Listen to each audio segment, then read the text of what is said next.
was invited to Lagos to meet with Seyi. I met with Seyi and the Minister for Youth. The Minister for Youth, when he saw me, he hugged me in Lagos. We talked, and I was to be offered 100 million naira. But the thing is, it's not all about money. There are things which I stand for. You cannot ask me to begin to promote a president who has not done something for me to say he has done it. If he does something good, I will promote him. We will support him as the president and commander-in-chief. But where he is, you cannot say I should keep quiet. I won't do that. That we couldn't settle. And they felt that I'm being stubborn not to accept money and to come to Lagos without accepting money and going back. So they planned my abduction, and on the 15th, I was abducted. And the president of NAN that is recognized by the Federal Ministry of Education and the government of Nigeria is Comrade Olushola Ladoja. Congratulations again on the election, and the entire members of the executive. I saw your General Secretary. I'm very familiar with him. He was the former president of National Association of University Students. Thanks for your steadfastness. Ogao. Seyi Tinubu denies bribery abduction claims by NAN's president. Seyi Tinubu, source of President Bola Tinubu, has denied allegations that he was involved in the assault and abduction of the president of the National Association of Nigeria Students, Comrade Atiku Issa. Issa alleged that Seyi Tinubu and the Minister of Youth Development, Ayodele Olawande, offered him a 100 million bribe in Lagos to promote the president. Issa further alleged that following his refusal, he was stripped naked, attacked, and abducted by hoodlums on 15 April. He said, "I was abducted on the 15th of April. I was stripped naked and seriously beaten." They threatened to release a video. Seyi Tinubu, ọmọ president ìlú wa, wọ́n lè jí ẹ gbé, ìwọ ló ń jiyàn gbé o, wọ́n lè rí ẹ mú, ìwọ ló ń ná yan kiri. Seyi Tinubu, mo yìí ṣe fídíò yìí lánàá lórí platform wa. Ṣùgbọ́n ọ̀pọ̀lọpọ̀ ẹ̀yin ọmọ Yorùbá, ẹ̀yin ẹ máa sá sẹ́yìn kakọkẹ máa sọ wípé ṣé wọ́n rí yín. Mo kàn fẹ́ kí n ṣàlàyé kékeré fún yín ni kí tó wá fi full fídíò yìí kẹ́ tó wá rí. Ẹ̀yin èèyàn mi, ǹjẹ́ ẹ mọ̀ wípé the whole Nigeria kò ń ṣe ilẹ̀ Yorùbá nìkan, ó tẹ̀ ti kọ́kọ́ pẹ́ tipẹ́tipẹ́ tí bàbá Tinubu ti kọ́ńkà àwa Yorùbá tó ti fi wá sínú pocket àtàgbà àtọmọdé látòkè wá sísàlẹ̀. Lẹ́ni gbogbo leaders and elders across the whole Nigeria, regardless of any kind of post tó bá ń lead, gbogbo wọn ni wọ́n gbẹ́bọ kàǹkà tí kagúláyà tó ní àwọn gan lára tó ń gbé náà fi ń bẹ Tinubu lójoojúmọ́. Má yẹ kó yẹ lẹ́nu wípé across the whole Nigeria, kì í ṣe ilẹ̀ Yorùbá nìkan, bí ẹ̀yin àgbààgbà ti ń gbẹ́bọ kàǹkà tí kagúláyà fún Tinubu tó fi yín sínú pocket tó kó yín láyà jẹ, tó ń fi yín tí ẹ lè sọ̀rọ̀ torí mo mọ̀ pé ẹ̀yin ti ilẹ̀ Yorùbá ìdí tẹ́ ẹ lè sọ̀rọ̀ torí Tinubu ni. Tẹ́ ẹ bá ti sọ nǹkan tó wà against ẹ jẹ gbá lọ́wọ́ àwọn boys ẹ, lọ́wọ́ àwọn ọmọ wọn. The same thing ẹ mà ti ṣe fún Seyi across the whole of Nigeria, kì í ṣe ilẹ̀ Yorùbá nìkan. Ẹ̀yin ọmọ Lagosians, ẹ̀yin Yorùbá youth àti gbogbo youth káàkiri orílẹ̀-èdè Nigeria as one. Gbogbo wọn náà ń gbẹ́bọ youth tí wọ́n gbẹ́bọ kàǹkà fún Seyi bó ṣe ń kà wọ́n láyà. Ara idán burúkú tó wà lọ́wọ́ Seyi, ìtú burúkú tí Seyi ń pa ní abẹ́nú. Ìwọ tó bá rí Seyi tó ń lọ tó bá sá ẹbọra ti dá ẹ, sòbí á ti dá ẹ. Ṣé o ti gbàgbé pé mo gbé fídíò ẹ̀ kan jáde during the campaign some years back? Tí ó assault àwọn èèyàn kan tó lẹ pósítà tó sọ̀kalẹ̀ nínú ìlọsì tẹ́ni yẹn sọ gbogbo nǹkan tó fi lẹ pósítà yẹn tó fàya tó kíkì bọ́kẹ̀tì tó tún ní kí oddly kí wọ́n ná wọn. O ti gbàgbé? You wouldn't want to know irú ìwà burúkú tó wà lọ́wọ́ Seyi. Kí ló ṣe ẹ̀yin family Tinubu iná? Kí ló ṣe yín ná? Kí ló jó yín lọ́wọ́ tẹ́ rí fi jólẹ̀? Ẹ jẹ́ ká wá wo full video yẹn. I was invited to Lagos to meet with Seyi. I met with Seyi and the Minister for Youth. The Minister for Youth, when he saw me, he hugged me in Lagos. We talked, and I was to be offered 100 million naira. But the thing is, it's not all about money. There are things which I stand for. You cannot ask me to begin to promote a president that who has not done something for me to say he has done it. If he does something good, I will promote him. We will support him as the president and commander-in-chief. But where he is, you cannot say I should keep quiet. I won't do that. That we couldn't settle. And they felt that I'm being stubborn not to accept money and to come to Lagos without accepting money and going back. So they planned my abduction, and on the 15th, I was abducted. Of April, I was abducted, stripped naked, beaten seriously in collaboration with the MD of NTA. The MD of NTA, I was packaged to NTA to make involuntary statement that I am no longer, that I have renounced my position as NAN's president. I did that to gain my freedom. But immediately I released a press statement that I was forced, it was under duress, and because I was naked, I was beaten. They claimed that they will share the video. That Seyi told them that they can share the video, nothing will happen. And that even if they kill me, he will order. That was the word Ladoja used. It is Ladoja that is telling me this. That he will instruct, yes, he will instruct the Inspector General of Police to cover it up. And if he doesn't do that, he will go. So I now asked, even this morning when somebody was telling me that, you know who Seyi is? I say, yes, Seyi is an ordinary citizen like myself. He's not occupying any official position. I told them yesterday, I made it clear, that even if I'm coming to this hall and I'll be shot, I'll still come to this hall. At the end, today, the inauguration is concluded and I'm the NAN's president. I want Nigerians to know what has happened and that we are not going to give up and that Seyi can do anything he wants to do. He's already in this hotel. This inauguration wouldn't have held. You can see the organization is not correct. See the way the things was hardly done. I told the MC, quickly start. Don't do no protocol. Do the inauguration as long as though they will be arresting or killing the NAN's president now, who controls over 40 million Aluta forces. So I want to, for the want of time, I don't want to take much of our time, but I have told you in brief. So we cannot say, the most important thing which my government, which we want to do as leaders of NANS, is that we will fight the cultists. We will take away cultism from NANS, the touts from NANS.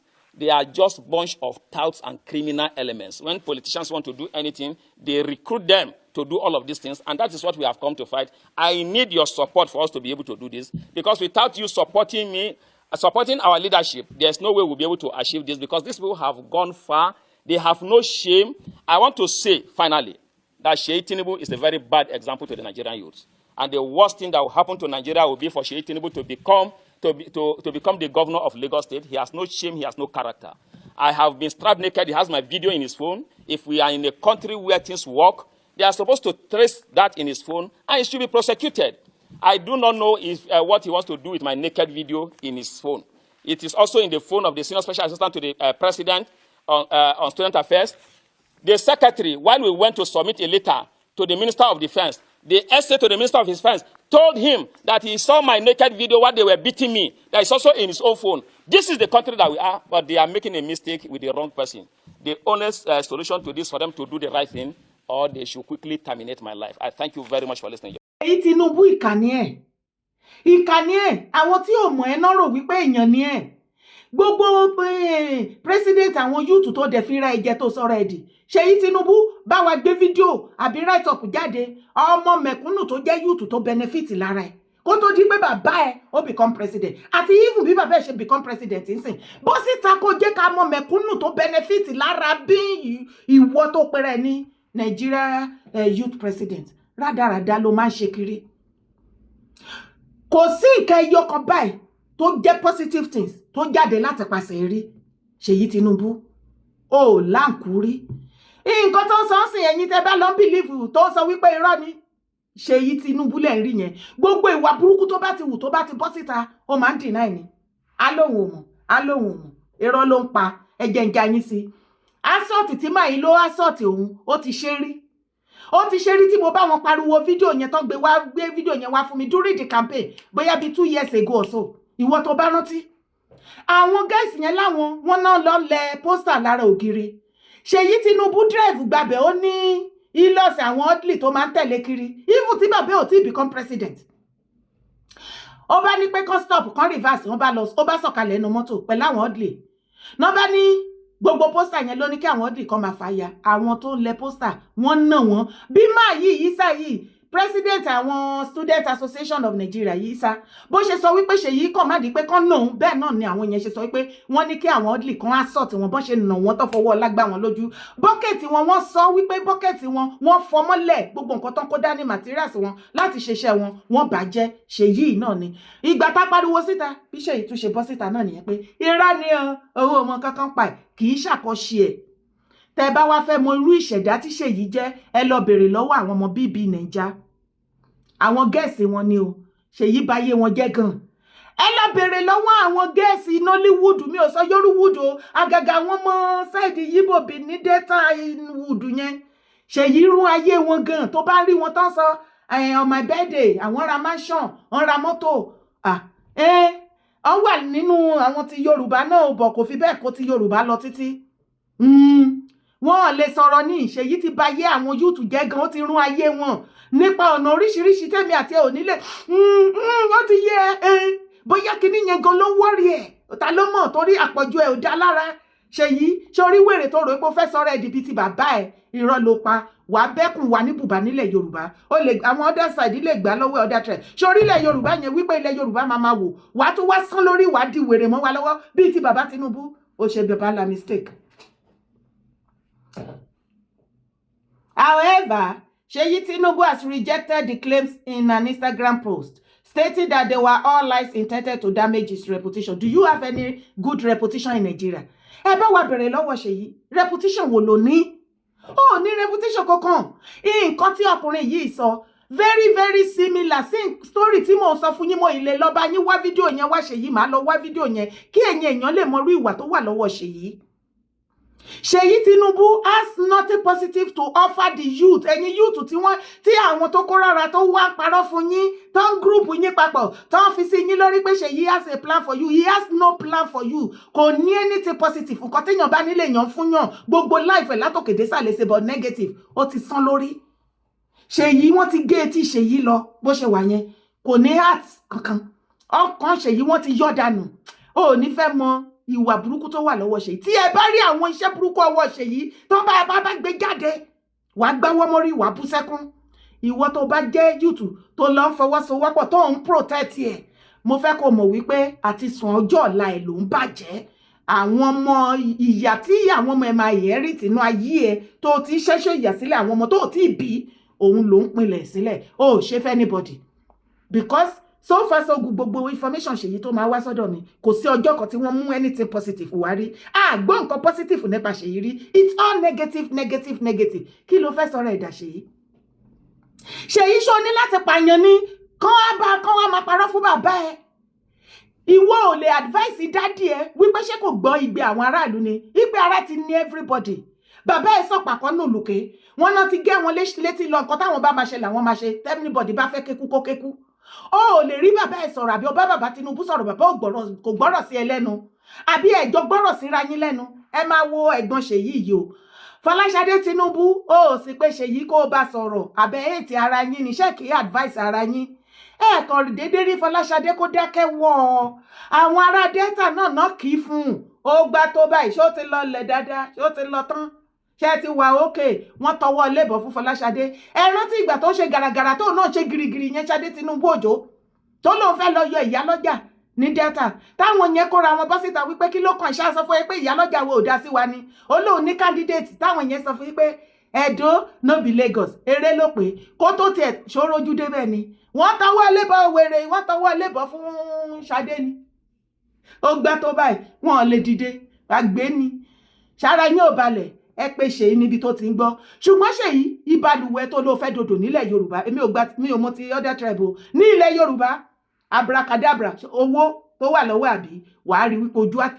ojú àti owó ẹ ìwọ ìkà burúkú yìí ìkànnì ẹ ò ní nǹkan rẹ̀ kankan lára ìkànnì ẹ gbogbo bó ṣe ń fi ọwọ́ ọlá tó fi ń gbá gbogbo àwọn ọmọ Nàìjíríà sí lára nìyẹn ṣọ́ráyé ẹ ò ń sọ ó ní anything tó bá ti ẹ̀ pa máa yẹn gan wàá cover up fún wọn kò sí ìkọ̀kọ̀ tó máa ṣẹlẹ̀ àwa mọ̀ pé nǹkan tó wà lọ́wọ́ yín ni ṣe bí MC náà ṣe the same thing ṣe borí lẹ́ṣọ̀ mi ní ta ló ti pè tó sọ wípé tẹ́mi bá wá Nàìjíríà anything tó bá àwọn aṣègbè àwọn aṣàwo anything mo lọ́lọ́pàá gbé yín ó ní no kí n gbàgbé ẹ̀ ó ní níwọ̀n ìgbà tí MC báyìí wà láyé tó wà láàyè ó ní kò sí irú crime tó bá commit in the whole of Nigeria wọn ò tí ìbílẹ̀ ẹjọ́ adájọ́ àbọ̀lọ́pàá tó máa yẹ̀ wò ṣó ti rí wọn náà tẹ́ bá dẹ̀ ti rí ṣèyí ẹ rí MC ẹ rí gbogbo kọ́kọ́ sí wọn sẹ́gò gbogbo wọn ẹ ń ro lẹ́nu ọjọ́ mẹ́ta yìí ṣe bí bàbá Tinubu gbowó fáwọn ọmọ union ẹ bá wa béèrè pé iṣẹ́ wo lọmọ union ṣe fún bàbá Tinubu tó ń gbowó fún wọn ṣebí torí gbogbo rí burúkú tẹ́ jẹ́ ń ṣe yìí náà ni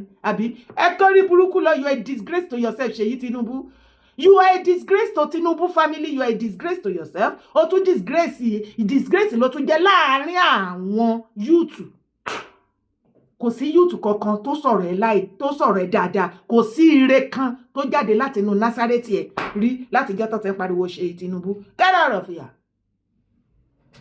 Ìkà ẹ̀kẹ́ kárí yàrá